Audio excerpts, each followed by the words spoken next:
ಸೋಮನಾಥ್ಪುರದಲ್ಲೇ ಇರತಕ್ಕಂಥ ಇನ್ನೊಂದು ನರಸಿಂಹಸ್ವಾಮಿ ದೇವಸ್ಥಾನಕ್ಕೆ ಬಂದಿದ್ದೀವಿ. ಅಲ್ಲೇ ಆ ಗದ್ದೆಗಳ ಮಧ್ಯದಲ್ಲಿ ನರಸಿಂಹಸ್ವಾಮಿ ದೇವಸ್ಥಾನ ಇದೆ. ನಾವು ಅಲ್ಲಿಗೆ ಹೋಗೋದು.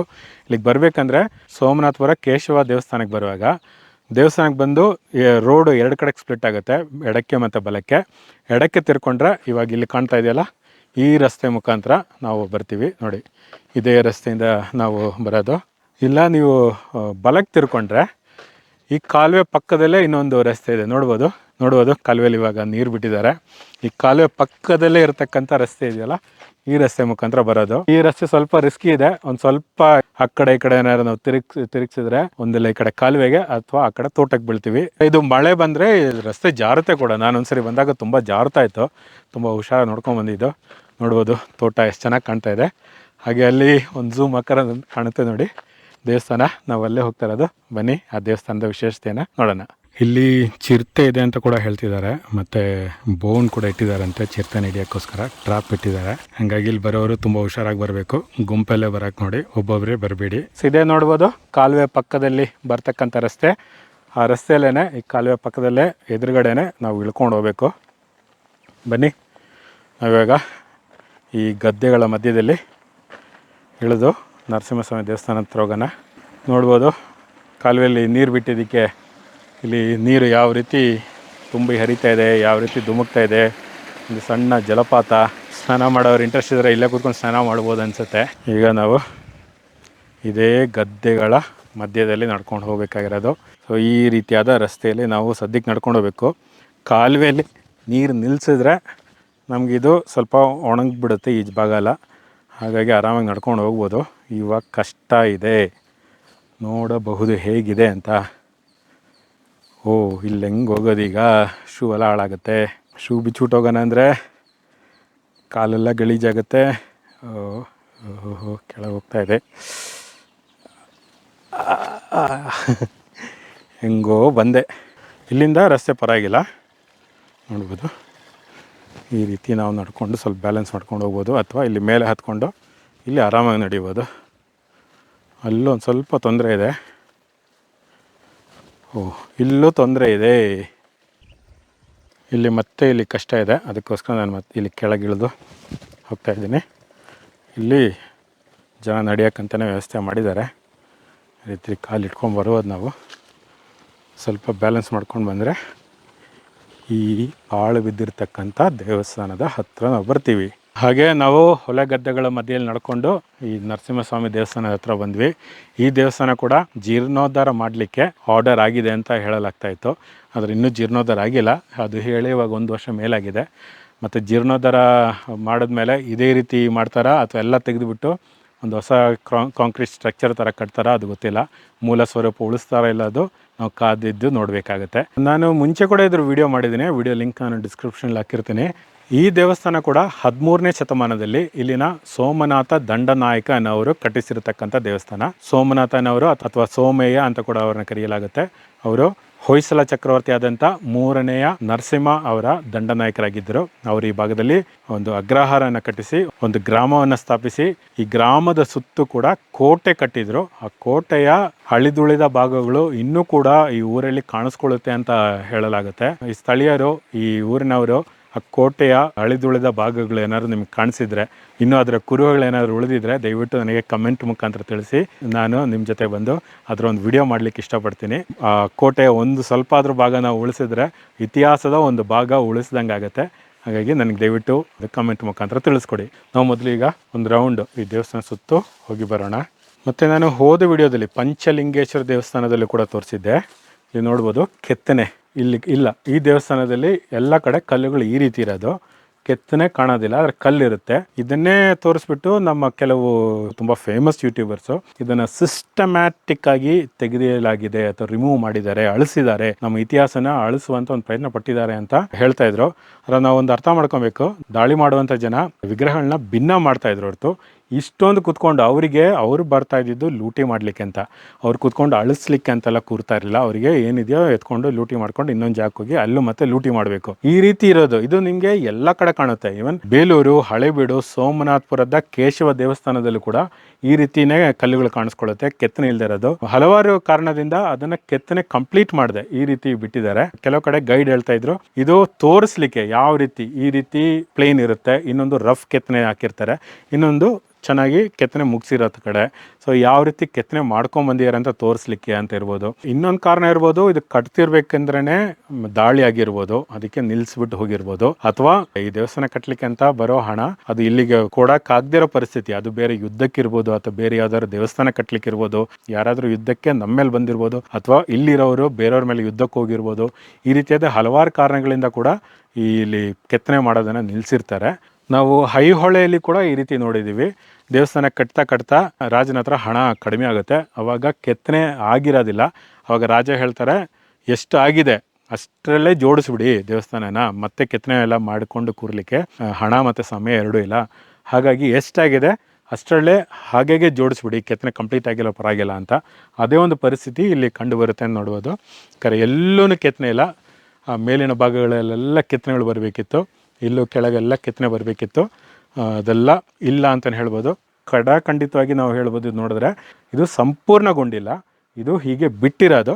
ಅದಕ್ಕೆ ಕಾರಣ ನಾವು ಹುಡುಕ್ಬೇಕು ಹೊರತು ಯಾರೋ ಕೂತ್ಕೊಂಡು ಅಳಿಸಾಕಿರೋದಂತ ಹೇಳೋದು ತುಂಬ ಸುಲಭ. ಆದರೆ ಅದು ಏನಕ್ಕೆ ನಿಲ್ಸಕ್ಕಿದ್ದು ಅಂತ ನಾವು ಹುಡುಕ್ಬೇಕಾಗತ್ತೆ, ಅದು ಸ್ವಲ್ಪ ಶ್ರಮ ಪಡಬೇಕು. ಅಳಿಸಾಕರು ಅದು ಇದು ಅಂತ ಕತೆ ಕಟ್ಟೋದು ತುಂಬ ಸುಲಭ, ಅದರಲ್ಲಿ ಅರ್ಥ ಇಲ್ಲ ಅನ್ನೋದು ನನ್ನ ವೈಯಕ್ತಿಕ ಅಭಿಪ್ರಾಯ. ನಾನು ಹೋದ ವಿಡಿಯೋದಲ್ಲೂ ಕೂಡ ಹೇಳಿದ್ದೆ, ಬೇರು ಬಂದು ಆ ದೇವಸ್ಥಾನ ಕಲ್ಲುಗಳನ್ನ ಕೆಡವೋದು. ಇಲ್ಲಿ ನೋಡ್ಬೋದು ಯಾವ ರೀತಿ ಬೇರು ಆಳವಾಗಿ ಇಳಿದು ಆ ಬಿರುಕುಗಳಲ್ಲೇ ಬರುತ್ತೆ ಬೇರು, ಯಾಕಂದ್ರೆ ಅಲ್ಲೇ ಅದಕ್ಕೆ ಬರಲಿಕ್ಕೆ ಸಾಧ್ಯತೆ ಇರೋದು. ಅದು ಬಂದುಬಿಟ್ಟು ಅದನ್ನು ಅಗಲ ಮಾಡ್ತಾ ಹೋಗುತ್ತೆ. ಹಾಗಾಗಿ ದೇವಸ್ಥಾನ ಕೂಡ ಹಾಳಾಗ್ತಾ ಹೋಗುತ್ತೆ, ಯಾವಾಗ ಬೇಕಾದ್ರೂ ಬೀಳೋ ಪರಿಸ್ಥಿತಿಯಲ್ಲಿ ಬರುತ್ತೆ. ನೋಡ್ಬೋದು ಇಲ್ಲಿ ನಮಗೆ 2 ಲೇಯರ್ ಏನಿದೆ, ಹೊರಗಿನ ಒಂದು ಲೇಯರು, ಒಳಗಿನ ಲೇಯರು ನಮಗೆ ಈ ಬಿರುಕುಗಳಲ್ಲಿ ಕಾಣಿಸ್ಕೊಳ್ಳುತ್ತೆ. ಇಲ್ಲಿ ನೋಡ್ಬೋದು 2 ಲೇಯರ್ಸ್ ಅಂತ ನಾನು ಆಗ್ಲೇ ಹೇಳಿದ್ದು. ಇದು ಗರ್ಭಗುಡಿ, ಇದು ಅಲ್ಲಿ ಒಳಗೆ ನೋಡ್ಬೋದು ಒಂದು ಲೇಯರ್ ಇದೆ, ಹೊರಗೆ ಇನ್ನೊಂದು ಲೇಯರ್. ಒಳಗಿನ ಭಾಗ ತುಂಬಾ ರಫ್ ಆಗಿರುತ್ತೆ, ಹೊರಗೆ ಒಳ್ಳೆ ರೀತಿಯಲ್ಲಿ ಕೆತ್ತನೆ ಸಮೇತ ತುಂಬಾ ನೀಟಾಗಿ ಜೋಡಣೆ ಮಾಡಿರ್ತಾರೆ. ಒಳಗೆ ತುಂಬಾನೇ ರಫ್ ಆಗಿ ತರ ಕಟ್ಟಿರ್ತಾರೆ. ಮತ್ತೆ ಒಳಗಿನ ಭಾಗ, ಅದು ಗರ್ಭಗುಡಿಯ ಒಳಗಿನ ಭಾಗ ಮತ್ತೆ ತುಂಬಾನೇ ನೀಟಾಗಿ ಜೋಡಣೆ ಆಗಿರುತ್ತೆ. ಈ ರೀತಿ ಏನ್ ಕಾಣುತ್ತೆ, ಇದು ಸಾಮಾನ್ಯವಾಗಿ ನಿಧಿಗೋಸ್ಕರ ಇದು ಮಾಡೋದು. ದಾಳಿ ಮಾಡೋರು ನನಗೆ ತಿಳಿದಂಗೆ ಈ ರೀತಿ ಗರ್ಭಗುಡಿ ಎಲ್ಲ ಹಾಳು ಮಾಡಿರಲ್ಲ, ಅವರು ಗರ್ಭಗುಡಿಯ ಒಳಭಾಗ ಹಾಳು ಮಾಡಿರ್ತಾರೆ, ಮತ್ತೆ ಕೆತ್ತನೆಗಳು ಹಾಳು ಮಾಡ್ತಾರೆ. ಈ ಮಧ್ಯದ ಭಾಗ ಎಲ್ಲ ಹೊಡೆದಾಕೋದು ನಿಧಿಗಳರು, ನಮ್ಮ ಜನನೇ ನಿಧಿಗೋಸ್ಕರ ಈ ರೀತಿ ಎಲ್ಲ ಮಾಡೋದು. ಈ ಥರ ತುಂಬ ಪಾಳು ಬಿದ್ದಿದ್ದ ದೇವಸ್ಥಾನದಲ್ಲಿ ಇದೇ ಅವಸ್ಥೆ. ಆದರೆ ಈ ರೀತಿ ಮಾಡೋದ್ರಿಂದ ಇಡೀ ದೇವಸ್ಥಾನ ಶಿಖರ ಸಮೇತ ದೇವಸ್ಥಾನ ಬೀಳುತ್ತೆ. ಮತ್ತೆ ನೋಡ್ಬೋದು ಶಿಖರದಲ್ಲೂ ಕೂಡ ಯಾವುದೇ ರೀತಿಯಾದ ಕೆತ್ತನೆಗಳು ಇಲ್ಲಿ ಕಂಡು ಬರ್ತಾ ಇಲ್ಲ ನಮಗೆ. ಆ ಫೇಮಸ್ ಯೂಟ್ಯೂಬರ್ ಇನ್ನೊಂದು ದೊಡ್ಡ ವಿಷಯ ಹೇಳಿದರು, ಕರ್ನಾಟಕದ ರಿಮೋಟ್ ಜಾಗಕ್ಕೆ ಬಂದು ಯಾಕೆ ಒಬ್ಬರು ನಿಧಿ ಎಲ್ಲ ಕದಿಯಕ್ಕೆ ಬರ್ತಾರೆ ಅಥವಾ ವಿಗ್ರಹ ಹೊಡಿಲಿಕ್ಕೆ ಬರ್ತಾರೆ ಅಂತಲ್ಲ ಅವರು ಏನೋ ಆಶ್ಚರ್ಯಚಕಿತರಾಗಿ ಕೇಳ್ತಾ ಇದ್ರು. ಇಲ್ಲೇ ನೋಡ್ಬೋದು ಇದು ಕೂಡ ಕರ್ನಾಟಕದ ಒಂದು ರೂರಲ್ ಏರಿಯಾನೇ. ಹಂಗೆ ನೋಡಿದ್ರೆ ನಮ್ಮ ಬೇಲೂರು, ಹಳೆಬೀಡು, ಪಟ್ಟದಕಲ್ಲು, ಐಹೊಳೆ, ಬಾದಾಮಿ, ನಮ್ಮ ಎಲ್ಲ ಐತಿಹಾಸಿಕ ದೇವಸ್ಥಾನಗಳು, ಅದ್ಭುತವಾದ ದೇವಸ್ಥಾನಗಳು ಎಲ್ಲವೂ ರಿಮೋಟ್ ಏರಿಯಾಸಲ್ಲಿ ಅಥವಾ ರೂರಲ್ ಏರಿಯಾದಲ್ಲೇ ಇರೋದು. ನೋಡ್ಬೋದು ಇಲ್ಲೇ ಸಾಕ್ಷಿಯಾಗಿದೆ. ಈ ರೀತಿ ಹೊಲ ಗದ್ದೆಗಳ ಮಧ್ಯೆಯಲ್ಲಿ ಇರ್ತಕ್ಕಂಥ ಜಾಗ ಕೂಡ ಬಂದು ನಿಧಿ ಬೇಟೆ ಇಲ್ಲಿ ನಡೀತಾ ಇದೆ. ಅದು ಆಶ್ಚರ್ಯ ಪಡುವಂಥ ವಿಷಯ ಏನಲ್ಲ. ರಿಮೋಟ್ ಏರಿಯಾದಲ್ಲಿ ಇರ್ತಕ್ಕಂಥ ಜಾಗದಲ್ಲೇ ನಿಧಿಗಳರಿಗೆ ಸುಲಭ ಆಗೋದು, ಯಾಕಂದ್ರೆ ಕಾವಲ್ಗಾರ ಇರೋದಿಲ್ಲ, ರಾತ್ರಿ ಹೊತ್ತು ಯಾರೂ ಇರೋದಿಲ್ಲ. ಹಾಗಾಗಿ ಅಂಥ ಜಾಗದಲ್ಲೇ ಬಂದ್ಬಿಟ್ಟು ಅವರು ನಿಧಿ ಬೇಟೆ ಬಾಡೋದು. ಅಲ್ಲದೆ ಕಾವಲ್ಗಾರರು ಇದ್ದು ಭಾಳಷ್ಟು ಸುತ್ತಲೂ ಜನ ಇರ್ತಕ್ಕಂಥ ಜಾಗದಲ್ಲಿ ಅವರಿಗೆ ನಿಧಿ ಬೇಟೆ ಮಾಡಲಿಕ್ಕೆ ಆಗೋದಿಲ್ಲ. ಹಾಗಾಗಿ ಅದು ಕೂಡ ಯಾಕೆ ಒಂದು ಕರ್ನಾಟಕದ ರಿಮೋಟ್ ಏರಿಯಾಗೆ ಬಂದು ಕಳ್ತನ ಮಾಡ್ತಾರೆ ಅಥವಾ ನಿಧಿ ಬೇಟೆ ಮಾಡ್ತಾರೆ ಅನ್ನೋದರಲ್ಲಿ ಏನೋ ಆಶ್ಚರ್ಯ ಪಡುವಂಥ ಅವಶ್ಯಕತೆ ಇಲ್ಲ. ಅವಾಗಿದೆಲ್ಲ ರಿಮೋಟ್ ಏರಿಯಾ ಅಲ್ಲ, ಅವಾಗಿದು ಒಂದು ಅಗ್ರಹಾರ, ಒಂದು ಶೈಕ್ಷಣಿಕ ಕೇಂದ್ರ, ಒಂದು ವ್ಯಾಪಾರ ಕೇಂದ್ರ ಅಂತ ಕೂಡ ಹೇಳ್ಬೋದು. ಯಾಕಂದ್ರೆ ಒಂದು ಪಾಳೆಗಾರರು ಇದ್ದಂಥ ಸ್ಥಳ. ಹಾಗಾಗಿ ಆಗಿನ ಕಾಲದಲ್ಲಿ ಒಂದು ತುಂಬ ವೈಭವದಿಂದ ಕೂಡಿರತಕ್ಕಂಥ ಒಂದು ಸ್ಥಳವಾಗಿತ್ತು ಇವೆಲ್ಲನೂ. ಈಗ ಈ ದೇವಸ್ಥಾನ ಒಂದು ರೀತಿಯಲ್ಲಿ ಕಾವೇರಿ ನದಿ ತೀರದಲ್ಲಿ ಅಂತ ಹೇಳ್ಬೋದು. ನೋಡ್ಬೋದು ಇಲ್ಲಿ ಮುಂದೆ ಗದ್ದೆ ಆಗಿದ ತಕ್ಷಣ ಏನು ಕಾಣ್ತಾ ಇದೆಯಲ್ಲ ಖಾಲಿ ಜಾಗ ಥರ, ಅದು ಬಂದ್ಬಿಟ್ಟು ಕಾವೇರಿ ನದಿ. ಕಾವೇರಿ ನದಿ ಪಕ್ಕದಲ್ಲೇ ಇರತಕ್ಕಂಥ ಒಂದು ದೇವಸ್ಥಾನ ಅಥವಾ ಕಾವೇರಿ ನದಿ ತೀರದಲ್ಲಿ ಇರತಕ್ಕಂಥ ದೇವಸ್ಥಾನ ಇದು ಅಂತಲೇ ಹೇಳ್ಬೋದು. ಇವಾಗ ನಾವು ದೇವಸ್ಥಾನದ ಹಿಂಭಾಗ ಬಂದು ನೋಡ್ತಾ ಇದ್ದೀವಿ. ನೋಡ್ಬೋದು ಮರ ನಾವು ಹೋದ ಸರಿ ಬಂದಾಗಿಂತ ತುಂಬಾ ಜಾಸ್ತಿ ಬೆಳ್ಕೊಂಡಿದೆ. ಅದು ರೆಂಬೆ ನೋಡ್ಬೋದು, ಅಲ್ಲಿ ಶಿಖರಕ್ಕೆ ತಾಗಿ ಆ ಶಿಖರದ ಒಂದು ಭಾಗ ಆ ಮರನೇ ಬೀಳಿಸ್ತಾ ಇದೆ. ಇದು ಆದಷ್ಟು ಬೇಗ ಜೀರ್ಣೋದ್ಧಾರ ಆಗಲಿಲ್ಲ ಅಂದರೆ ರಂಬೆ ಕಾರಣನೇ ಈ ಶಿಖರ ಮತ್ತು ಈ ಗರ್ಭಗುಡಿಯ ಈ ಭಾಗ ಕೂಡ ಬಿದೋಗ್ಬೋದು. ಮತ್ತು ಇಲ್ಲೂ ಕೂಡ ನೋಡ್ಬೋದು ಕೆತ್ತನೆಗಳು ಯಾವುದು ಮಾಡಿಲ್ಲ. ಈಗ ದೇವಸ್ಥಾನದ ಇನ್ನೊಂದು ಭಾಗದಲ್ಲಿ ಬಂದಿದ್ದೀವಿ, ನೋಡ್ಬೋದು ಈ ಕಡೆ ಎಲ್ಲ ಹೊಲ ಗದ್ದೆಗಳಿದೆ. ಅಲ್ಲಿ ನೋಡಿದ್ರೆ ಮೇಲೆ ನೋಡ್ಬೋದು ಗಿಡ ಗಂಟೆಗಳೆಲ್ಲ ದೇವಸ್ಥಾನದ ಮೇಲೇನೆ ಬೆಳ್ಕೊಂಡಿದೆ. ಈ ದೇವಸ್ಥಾನ ಸಂಪೂರ್ಣವಾಗಿ ಮುಚ್ಚೋಗ್ತಾ ಇದೆ ಈ ಭಾಗದಿಂದ ಅಂತಲೇ ಹೇಳ್ಬೋದು. ಇಡೀ ದೇವಸ್ಥಾನದಲ್ಲಿ ಕೆತ್ತನೆ ಅಂತ ನೋಡೋದಾಗಿದ್ರೆ ಇಲ್ಲಿ ಪ್ರಣಾಳಿಕೆ ಇದೆ ನೋಡಿ, ಮಕರದ ಒಂದು ಕೆತ್ತನೆ ಇರತಕ್ಕಂಥ ಪ್ರಣಾಳಿಕೆ. ಹಾಗಾಗಿ ಇದನ್ನು ಮಕರ ಪ್ರಣಾಳಿಕೆ ಅಂತ ಕೂಡ ಕರಿಬೋದು. ಮಕರ ಪ್ರಣಾಳಿಕೆ ಮಾತ್ರ ಕೆತ್ತನೆ ಇರೋದು ನೋಡಿ, ಎಷ್ಟು ಚೆನ್ನಾಗಿ ಎಷ್ಟು ಮೃದುವಾದ ಕೆತ್ತನೆಗಳು ಮಾಡಿದ್ದಾರೆ ಅಂತ. ಇದೇ ರೀತಿ ಇಡೀ ದೇವಸ್ಥಾನದ ಮೇಲೆ ಕೆತ್ತನೆ ಬರಬೇಕಿತ್ತು, ಆದರೆ ಕಾರಣಾಂತರಗಳಿಂದ ಕೆತ್ತನೆ ಇಲ್ಲದೇನೆ ಈ ದೇವಸ್ಥಾನ ಜೋಡಿಸಿದ್ದಾರೆ, ಕಟ್ಟಿದ್ದಾರೆ. ಹಾಗೆ ಈ ಭಾಗದಲ್ಲಿ ಕೂಡ ನೋಡ್ಬೋದು ನಿಧಿಗಳರು ನಿಧಿ ತೆಗೆಯಲಿಕ್ಕೋಸ್ಕರ ಇಲ್ಲಿ ಮತ್ತೆ ದೇವಸ್ಥಾನನ ಕೆಡವಿರೋದು ಒಂದು ಭಾಗ ಸಂಪೂರ್ಣವಾಗಿ ತೆಗೆದಿದ್ದಾರೆ. ಇಲ್ಲಿ ಮೇಲೆ ನೋಡ್ಬೋದು ಒಂದು ಕಲ್ಲು ಹೇಗೆ ಪ್ಲೇನ್ ಆಗಿ ಬಿಟ್ಟಿದ್ದಾರೆ ಅಂತ. ಇಲ್ಲೂ ಕೂಡ ಒಂದು ದೇವರ ಒಂದು ವಿಗ್ರಹ ಅಥವಾ ಉಬ್ಬು ಶಿಲ್ಪ ಬರಬೇಕಾದಂಥ ಜಾಗ, ಇಲ್ಲೂ ಕೂಡ ಪ್ಲೇನ್ ಆಗಿ ಬಿಟ್ಟಿದ್ದಾರೆ, ಹಾಗೆ ಜೋಡಿಸಿದ್ದಾರೆ. ಸಾಮಾನ್ಯವಾಗಿ ಕೆಳಗಿಟ್ಟು ಅದನ್ನೆಲ್ಲ ಕೆತ್ತನೆ ಮಾಡಿ ಕೆತ್ತನೆ ಆದ ನಂತರ ಅದನ್ನು ದೇವಸ್ಥಾನದಲ್ಲಿ ಜೋಡಿಸೋದು. ಇಲ್ಲಿ ಕೆತ್ತನೆ ಆಗೋಕ್ಕೆ ಮುಂಚೆನೆ ಜೋಡಿಸಲಾಗಿದೆ ಅಂತಲೇ ಹೇಳ್ಬೋದು. ಮತ್ತು ಇಲ್ಲಿ ಮೇಲೆ ಗಮನಿಸ್ಬೋದು ಮಳೆ ನೀರು ದೇವಸ್ಥಾನದ ಮೇಲೆ ಬೀಳದೆ ಇನ್ನು ಸ್ವಲ್ಪ ದೂರದಲ್ಲಿ ಬೀಳೋ ರೀತಿ ಒಂದು ಪೈಪ್ ಥರ ಆಗಿನ ಕಾಲದಲ್ಲೇ ಕೊಟ್ಟಿರೋದನ್ನು ನಾವು ಗಮನಿಸ್ಬೋದು. ಮತ್ತು ಇಲ್ಲಿ ಕಂಬಗಳೆಲ್ಲ ಗಮನಿಸಿರೋ ನೋಡ್ಬೋದು, ಈ ಲೇತ್ ಮಿಷಿನ್ ಹಾಕಿ ಅದನ್ನು ಡಿಸೈನ್ ಮಾಡಿರೋ ರೀತಿಯಲ್ಲೇ ಮಾಡಿರೋದು. ಅಂದರೆ 13ನೇ ಶತಮಾನದಲ್ಲಿ ಅಥವಾ ಹೊಯ್ಸಳ ಕಾಲಘಟ್ಟದಲ್ಲೇ 1000 ವರ್ಷಗಳ ಮುಂಚೆನೇ ಕಲ್ಲುಗಳನ್ನು ಡಿಸೈನ್ ಮಾಡ್ತಿರ್ತಕ್ಕಂಥ ವಿನ್ಯಾಸಗೊಳಿಸಿರ್ತಕ್ಕಂಥ ಒಂದು ಕುರುಹು ನಮಗೆಲ್ಲ ಹೊಯ್ಸಳ ವಾಸ್ತುಶಿಲ್ಪದಲ್ಲೂ ಕಂಡುಬರುತ್ತೆ. ಲೇತ್ ಮಿಷಿನ್ ರೀತಿಯಲ್ಲಿ ಮಾಡಿರ್ತಕ್ಕಂಥ ಕಂಬಗಳು ಮಾತ್ರ ಅಲ್ಲ, ಇಲ್ಲಿ ನೋಡ್ಬೋದು ಈ ರೀತಿ ಬೇರೆ ಬೇರೆ ಆಕೃತಿಯಲ್ಲಿ ಕೂಡ ಕಂಬಗಳು ಇಲ್ಲಿ ಕಂಡುಬರುತ್ತೆ. ಮತ್ತು ಈ ಪ್ರವೇಶ ದ್ವಾರದ ಹತ್ರ ಕೂಡ ಇಲ್ಲಿ ಕೆತ್ತನೆ ಇಲ್ಲೆಲ್ಲ ಬರಬೇಕಿತ್ತು, ಕೆತ್ತನೆಗಳಿಲ್ಲ, ಹಾಗೆ ಜೋಡಣೆ ಮಾಡಲಾಗಿದೆ.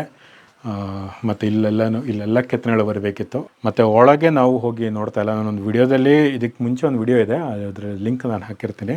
ಒಳಗೆಲ್ಲ ಹೋಗಿ ವಿಡಿಯೋ ಮಾಡಿದ್ದೀವಿ. ತುಂಬ ಸ್ಮೆಲ್ ಇದೆ, ಈ ಬಾವಲಿರೋದು ತುಂಬ ಗಲೀಜಿದೆ, ಅದಕ್ಕಾಗಿ ಒಳಗೋಗಿ ನೋಡ್ತಾ ಇಲ್ಲ. ನಾವು ಹೊರಗಿಂದನೇ ನೋಡ್ಬೋದು. ಇಲ್ಲಿ ರಂಗಮಂಟಪ ಆಗಲಿ, ಅಲ್ಲಿ ಗರ್ಭಗುಡಿ ಎಲ್ಲ ನೋಡ್ಬೋದು. ಗರ್ಭಗುಡಿಯಲ್ಲಿ ಪ್ರತಿಷ್ಠೆ ಯಾವುದೂ ಇಲ್ಲ, ಆ ಒಳಗೆ ಕೂಡ ಕೆತ್ತನೆ ಇಲ್ಲ. ಗರ್ಭಗುಡಿ ಎದುರುಗಡೆ ಕೂಡ ಅಲ್ಲಿ ಖಾಲಿ ಇದೆ, ಅಲ್ಲಿ ಬಂದ್ಬಿಟ್ಟು ದ್ವಾರಪಾಲಕರ ಕೆತ್ತನೆ ಬರಬೇಕಿತ್ತು, ಅದು ಕೂಡ ಮಿಸ್ಸಿಂಗ್ ಇದೆ. ಸೊ ಅದಕ್ಕೆ ಮುಂಚೆನೇ ಕೆಲಸ ಮುಗಿಯೋಕ್ಕೆ ಮುಂಚೆನೇ ಜೋಡಣೆ ಆಗಿದೆ ಅಂತ ಇವೆಲ್ಲ ಸೂಚಿಸ್ತಾ ಇರೋದು. ಈ ದೇವಸ್ಥಾನ ಆದಷ್ಟು ಬೇಗ ಮೂಲ ಸ್ವರೂಪವನ್ನು ಉಳಿಸ್ಕೊಂಡು ಜೀರ್ಣೋದ್ಧಾರ ಆಗುತ್ತೆ ಅಂತ ನಾವು ಅಂದ್ಕೊಳ್ಳೋಣ. ಮತ್ತು ಜೀರ್ಣೋದ್ಧಾರ ಆದಮೇಲೆ ಕೂಡ ಸಾರ್ವಜನಿಕರು ಇಲ್ಲಿ ಬರೋ ಹಾಗೆ ಮಾಡ್ತಾರೆ ಅಂದ್ಕೊಳ್ಳೋಣ. ಬಂದು ಫೋಟೋಸ್ ಮತ್ತು ವೀಡಿಯೋಸ್ ಹಿಡಿಯೋ ರೀತಿ ಆಗುತ್ತೆ ಅಂತ ಅಂದ್ಕೊಳ್ಳೋಣ. ಇತಿಹಾಸ ಎಲ್ರಿಗೂ ಗೊತ್ತಾಗೋ ರೀತಿ ಆಗುತ್ತೆ ಅಂತ ನಾವು ಅಂದ್ಕೊಳ್ಳೋಣ. ಈ ವಿಡಿಯೋ ನಿಮ್ಮೆಲ್ರಿಗೂ ಇಷ್ಟ ಆಗಿದೆ ಅಂತ ನಾನು ಅಂದ್ಕೊಳ್ತೀನಿ. ವಿಡಿಯೋ ಬಗ್ಗೆ ನಿಮ್ಮ ಅಭಿಪ್ರಾಯ ನನಗೆ ಕಮೆಂಟ್ ಮುಖಾಂತರ ತಿಳಿಸ್ಕೊಡಿ. ನಾವು ಮತ್ತೇನೊಂದು ವಿಡಿಯೋ ಸಿಗೋಣ. ನಮಸ್ಕಾರ.